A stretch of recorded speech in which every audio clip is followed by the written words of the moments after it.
man nag looy ñaxtu tey. danger ah. xëy na ci jàmm. xëy na ñu ma àndal la rek. xëy na ñu ma àndal la quoi xëy na ñu ma àndal la quoi. pas yu pas les plus beaux pas de Apix quoi ñoom la àndal quoi. di la fay di la ñaanal bu baax a baax di jégalu téléspectateur yi ci li nga xam ne mooy retardé mais sama xam nga rek des fois yoon wi ak des fois heure bi ngay yeewu des fois nga dérapé xaw a biddanteeg affaire yoon te madame newu fi ah kon madame war ngaa mën a ñëwaat nga nekkaat sama horloge. doo jóg yow heure bi jot na ah léegi rek incha allah kon madame maa ngi lay ñaanal fi nga nekk yàlla defal la fa jàmm yaa Cheikh Ahmadou Bamba bu ndaw di la ñaanal bu baax a baax di ko ñaanal waa Tamba Sinthiou Malem di ko ñaanal itam sama communauté un peu ñàgg di la delloo li nga xam ne moom mooy kaddu gi comme que heure bi moom dem na moom incha allah. macha allah mu nekk Alaaji Caporal xam ngeen ko du lundi au vendredi moom tamit la ñuy àndal ci li nga xamante moo di plateau matinal bi di Bon Sénégal. comme ni Dadi maa ngi lay nuyu de fàtte woon naa la. Alaaji Dadi maa ngi laa siyaar. comme ni ñu koy defee rek wax nañ ko tout à l'heure am nañu tey ñaari invité kenn ki di wuyoo ci turu Ndongo Sall nekk porte parole des délégués ca zone bu recasement ak itamit nekk président bu délégué de quartier bu Tivaouane Peulh noonu aussi tamit ñu am ci beneen invité di Amadou Lamine Dia di président bu SICA comité inter ILO bu cité Apix ak zone recadrement bu nekk ca diwaanu Tivaouane Peulh te ñu fas yéene waxtaan jafe-jafe yi nga xamante ne ñoom am nañ ko ci seen gox wile jëm ci wàllum suuf si ak i tamit li nga xam moom moo di droit de dimbal li ma ngi daaw a suuf. droit seen këyitu kër. voilà droit de superficie merci beaucoup nekk loo xam ne nag pratiquement depuis 15 ans boobu ba léegi ñu ngi ciy daw ñu fas yéene ko waxtaan rek comme ni ñu koy defee tout le temps alors ma dooree ko rek xam naa kan laa ci njëkk a jox ma jox Baye Ndongo ñu nuyu ko di ko ziar baax a baax Baye Ndongo Sall nekk porte-parole bu ak délégué. nekk porte-parole délégué yu zone de recasement bu nekk président aussi bu délégué de quartier bu Tivaouane Peulh gannaaw moom mooy kilifa gi. waaw délégué de quartier bi. ñu nuyu ko bàyyi noo ñu leen nuyu leen ziar baax a baax. asalaamaaleykum wa rahmatulah maa ngi delloo nuyoo bi di nuyoo si ñi ma bokkal plateau bi yëpp. di remercier vraiment ci dalal aussi ba nga ñu dalal. ubbil ñu seen micro ba ñu mën a wax suñu clé de kër. waaw sax alhamdulilah rabbil alamin. Ndongo Sall nekk porte-parole délégué ak i tamit bu zone de recasement nekk président bu délégué de quartier yi nekk Tivaouane Peulh. mu ànd i tamit ak Baye Amadou Lamine Dia di président bu SICA su ma juumut comité inter-ILO bu cité Apix nekk i tamit zone de recasement bu Tivaouane Peulh Kër Massar Baye Amadou maa ngi lay nuyu baax di la dal ci plateau bi. waaw ñu ngi leen di fay di leen delloo nuyoo bi gën a sell. di leen dolli njukkal di leen waxaat encore jërëjëf. ci opportunité bi ngeen ñu may. pour ñu teewal fi askan teewal fi Sénégal pour wax li nga xam ne mooy mbébétu ñi jox kóolute. jox ñu nomba yi ñu leen représenté. ñu nekk seen i ndaw. di leen jaajëfal aussi ci ouverture bi ak ci dalal bi ngeen ñu dalal ci plateau bi. macha allah mi ngi noonu tout à l'heure rek léegi dañ leen da introduire ñu fas yéene waxtaanee li jëm ci la xew ca seen gox wala ci diwaan Tivaouane Peulh. alors tey nag moom fast track lay doon dañuy jéggalu sax ci lii di météo bi les prévisions xam naa demee nañ ci ñëw dañuy tàbbi rek directement ci li nga xamante ni moom moo nekk ci lii di 6000 kilo bi tey dañu fas yéene waxtaan nañ ko démb ca fi nga xamante ni moo di ca assemblée nationale ak ki nga xamante ni moo di secrétaire d'État bi jëm nag ci programme des 100 000 logements seulement 1579 réalisés dont 725 habités un bilan alarmant décembre un bilan alarmant le programme gouvernemental visant à construire 100 000 logements n'a atteint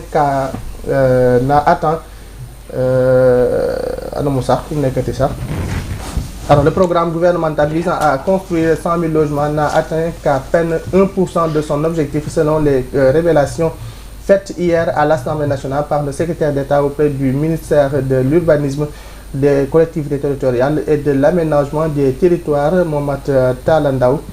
Face aux députés, le secrétaire d'État a livré un état des lieux préoccupant du projet lancé sous l'ancien régime sur 100 000 logements promis. Seuls 1579, soit 1,5% ont été réalisés et sur ce total, 725 seulement sont habités, a-t-il indiqué. Ce constat intervient lors de l'examen du budget 2026 du ministère de l'Urbanisme et alors que le gouvernement prépare un nouveau virage stratégique avec le lancement dès l'année prochaine du programme national d'accès au logement et de renouveau urbain PNALRU, Mohamed Talla Ndao, présente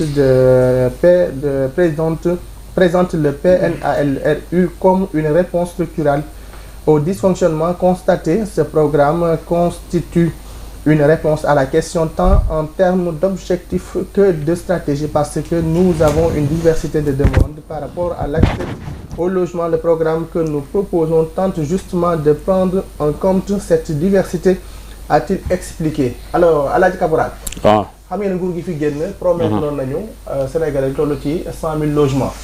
Alors dem secrétaire d'État bi moom dafa yëkkati nag ay kàddu xam na ni 100 000 logements yooyu daanaka li ñu ci réalisé boo ko xoolee 1,5% la maanaam 1,5% la par rapport ñu ngi dem ci 1579. donc ci 1500 725 rek la ñu dëkk maanaam 100 000 logements yi ñu nguur gi weesoon promettre woon ni dinañ ko am ñoom bi ñu ñëwee li ñu xam ne moo daal li ñu ca def boo ko jëlee daal téeméer boo jël 1,5% la. kon cela veut dire que xaajaat bi defuñ ko comme ni ñu ko waxee. waaw 1,5%. léegi mooy li may wax rek nañu xool la mooy problème bi la moo teewul li nga xamante ne moom mooy logement yooyu la moo nekkoon problème xaalis génnoon na wala génnul woon ñu fi nekk. yaakaar naa ne am na nit ñoo xamante ne war nañoo mën a enquête lu jëm ci loolee bu ko defee itam loolu bu demee ba leer ñoo xam ne ñii soit daam fu ñu dugal xaalis bu fu dul woon ci projet bi ñu justifié bu ñu la justifié wul itam ñu indiwaatal ñu suñu xaalis bu ñu indiwaatul suñu xaalis yoon a ngi fi. c'est simple comme bonjour incha allah. d'accord waaw. alors Dadi. waaw. nga am Cheikh yow moom bokkoon 100 000 logements yi. kay. laa bokkoon de. gars yi dañ ne nguur gi pas 100 000 logements yi moom li ñu ci wax daanaka li ñu ci def moom matul sax 2% 1,5% la. waaw xam nga ñun moom yàlla dana nattoo bu ñu nekkee ay humoristes nekk ay comédiens daanaka mun nañu toog ak président sax di ko reetaandoo te teewul ñu koy wax suñu soxla. ñun yàlla daf noo dogalee noonu dañuy bégal nit ñi ba pare di jàllale waale ay messages mais donc en tout cas loolu moom yàgg naa koo dégg te am na ci yoo xamante ne si parce que boo fekkeewul commencement ba li ñu naan guerre boo xamul la ko wund bokk ci nga bañ ci bokk da koy gën. waaw man nag comme xaw ma exactement lan moo waral ñu wax loolu te puis nguur gi fi nekkoon comme wax nañ ko. te buñ ko waxee ñoom tamit am nañu yu ñu yëkkati jox ñu ko. kon ça veut dire que ni ñoom ci yooyu ñu ñu jox ci lañ mën a téye l'essentiel que mooy yeneen yi nu ñu mën a def ba xam ndax xaalis moo fi amul woon ba tax yeneen yi mënul ñëw wala ndax dafa am feneen fu mu dugg wala yooyu yëpp en tout cas beneen jàngat lay doon boo xamante ne si daal maanaam bu ñu ko doon wax fii nii day def ay 2 heures de temps yi quoi. te moom boo ci xasee démarré moom tubaarkaal la. Ndiaye laa sant de. kon demoon foofu Ndiaye laa sant. alors bàyyi ndaw la peut-être sa xalaat par rapport ak li ministre d'État wax jëm ci 100 000 logements yi ñu nguur gi weesu promettre ñoom bi ñu ñëwee nañ bi ñu defee le constat li ñu ci réalisé nguur gi wees li ñu ci réalisé daanaka 1,5% la mu nekk nag une situation wala boog déclaration boo xamante ne daal dégg na dayoo tey peut-être nga am ci ban lecture. waaw ni ñu ko waxee fekkate ni noonu la demee lu doy waar la mais mérite nag quand même une enquête sérieuse parce que vraiment logement moom dafa nekk loo xam ni surtout fi ñu nekk di région de Dakar nit ñi sonn nañ trop. loolu nag bu ñu amee idée boobu ay logements sociaux jaar na ñu teg ko ci yoon ba ki ko war a jot ko souvent nag malheureusement au Sénégal souvent les projets dañ ko détourné ba sax ñu ko war a jot ñu ko jot.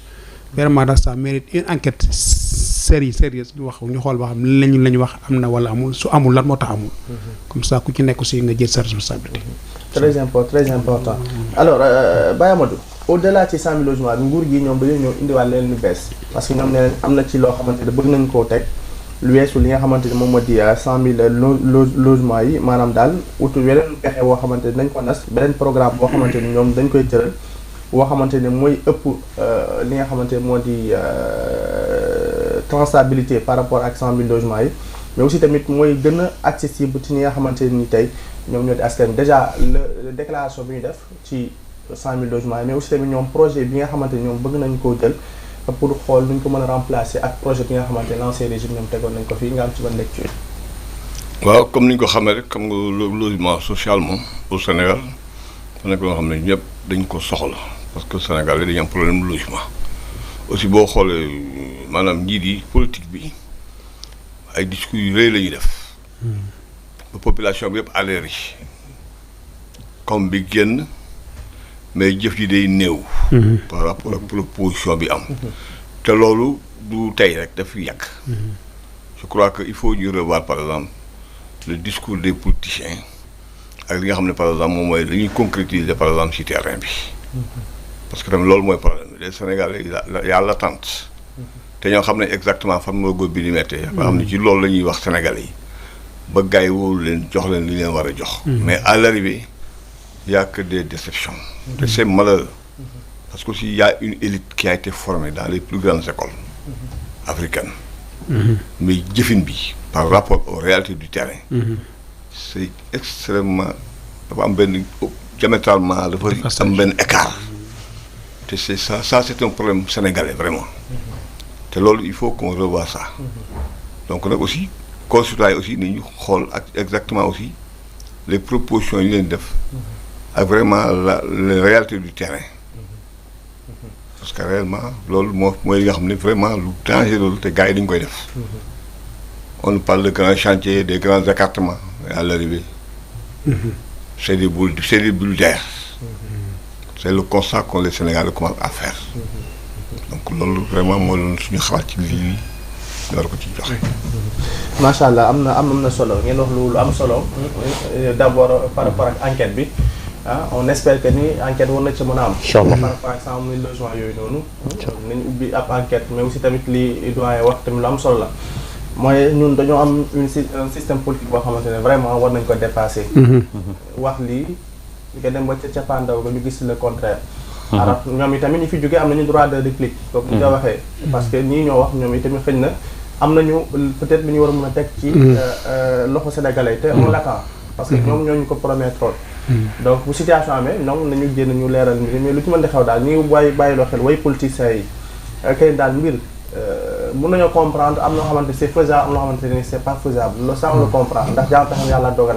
mais yow miy diggee war ngaa mën a xam ne li ngay diggee à 80% war nga ko mën a def ou bien war nga ko mën a def. des fois y a des promesses yoo xamante ne ni yow mi koy promettre yow xam nga ni en âme et conscience que ni pour nga def ko c'est un problème wala sax amaan doo ko def. lu ci mën di xel daal dañu ci bàyyiloo xel way politiciens yi donc on attend à ce qu'une enquête ñu ubbi ko ci li ñu wax ci 100 000 logements yi. parce que sax d'habitude ñu ci doon dégg ci ay wax ni 100 000 logements ni ñu ko doon attribuer sax ñi ci jot am sax jaaru yoon. li ñu ko waroon jox joxuñu ko oui ou non en tout cas nekkoon loo xam sax déjà dañu ko doon dégg léegi bu ñu ñëwee tey nañu non seulement ñi ko yelloo woon joxuñu leen ko mais le pire mooy que ni 1,5% lañ ci def. ce qui veut dire que ni même pas yow léegi ko sax ci sëyu 2000 logements pour nga mën ko distribuer donc ça c'est une chose boo xamante ne en tout cas ñu ngi koy baax a xewal politiciens yi. alors on enchaîne directement.